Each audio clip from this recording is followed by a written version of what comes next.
ఆ లక్ష వస్తే దేనికి ఖర్చు పెట్టావు? ఫస్ట్ అప్పులు కట్టుకోవాలి. ఎసారు లేకపోతే ఏం చేయాలో నీకేది బాధ ఉంది ఇప్పుడు ఫస్ట్ ఆ బాధ పోవాలి. ఎసారు దాన్ని బర్నింగ్ డీజల్ అంటారు, బర్నింగ్ డ్రీమ్, మంట. ఎసారు సో అది గుర్తు చేసుకోండి. మీకు విస్టేజ్కి ఎందుకు వస్తున్నామో దాన్ని మీ కళ్ళ ముంగల పడాలి. ఎసారు సో ఎందుకు విస్టేజ్ ఎలా పనిచేస్తామంటే మీకు అది అవపడాలి. అది మీకు అవపడాలంటే నువ్వు గోడ మీద రాసుకో, బయట తిరిగిన తర్వాత టీం రాలే, ఐడీలు రాలే, ఇంటికి పోగానే అలా గుర్తు రావాలా, అలా లోనికి 10,000 అప్పు కట్టాలి 3 నెలల కంటే, అప్పుడు ఈ బాధలన్నీ మర్చిపోతాం. ఎసారు అందుకనే కలగనండి, కలగంటే నిద్రపోవద్దు. ధనలక్ష్మి కలగన్నది ఈరోజు నిరూపించిందా కాలేదా? నాతో పాటు సుబ్రహ్మణ్యం కలగన్నది సక్సెస్ అయిందా కాలేదా? మీ అందరికి అవుతుంది. సో ఇందులో నిలబడితే చాలు, అందరు నిలబడితే గుంజుకపోయే బాధ్యత రాదు.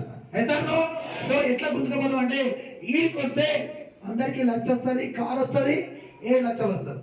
ఎసారు